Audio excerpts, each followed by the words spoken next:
Most Northern Californians know Blue Canyon is the spot where TV news crews stand in the snow to talk about the snow. What many people don't know is that there's a runway here.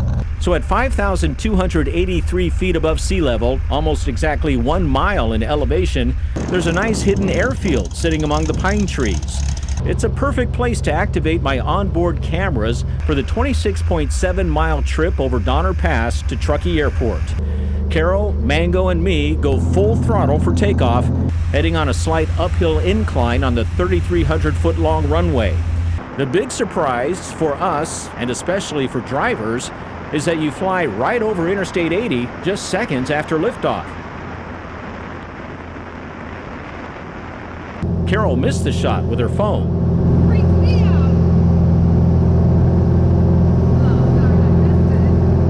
But we have a couple other angles to show how it looked.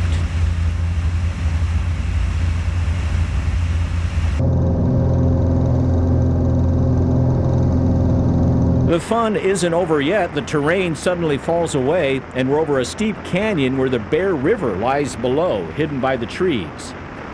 Within a couple of minutes, we're heading east past the dam and reservoir at Lake Spalding. It's also the headwaters of the South Fork of the Yuba River. It's still early winter, so the reservoir's banks are exposed. By spring, if the snow keeps coming, the reservoir will be filled. Carol takes pictures while I keep an eye on the terrain.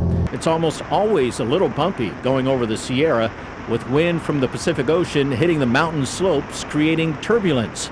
I have my head on a swivel, looking for other aircraft. At times, Carol and I look like a couple of meerkats, making sure all is clear.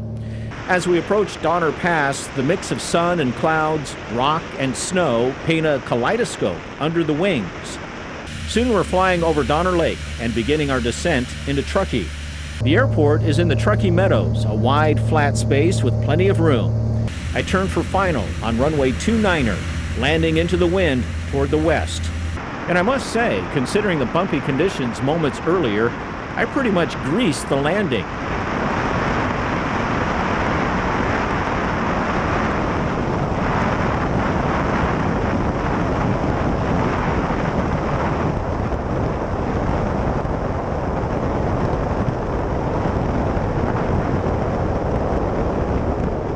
That was so good.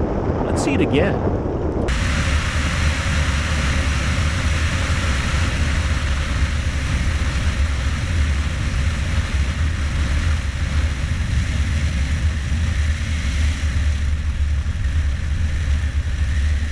We taxi past the heavy iron of private jets to the transient parking area for the little guys like us. Truckee has a nice modern terminal, and the airport is buzzing with activity.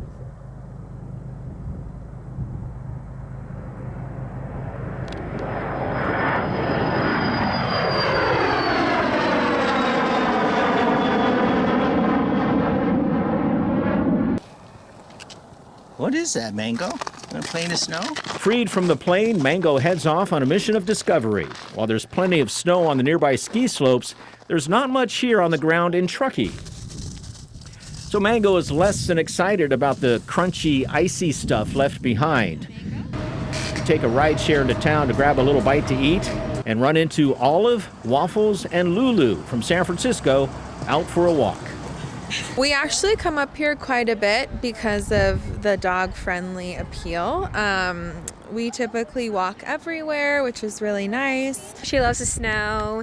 My friend has a house on the golf course, and so in the wintertime it's covered in snow, and the dogs love the open air and the grass and the running, and yeah. We have all had these dogs for a couple years, and especially in Truckee, it's super dog friendly, especially if we can go somewhere outside. We were just sitting on the patio having a couple beers outside, so I think we've generally found that places are pretty dog friendly as long as there's an outdoor space. We find a patio at Old Town Tap. It's 39 degrees outside, but there are heat lamps and the sun is shining, so it's not too bad. Downtown Truckee is a great place to walk, especially with your dog. Mango seemed to make friends everywhere he wandered. It's a nice place for a time out from the ski slopes. The historic buildings house all kinds of gift and clothing shops, art galleries, bars, and restaurants. It's full of history, from trains to the Donner Party to the Gold Rush. So bring your dog, bring your appetite, and bring your sense of adventure when you launch your winter travels to Truckee.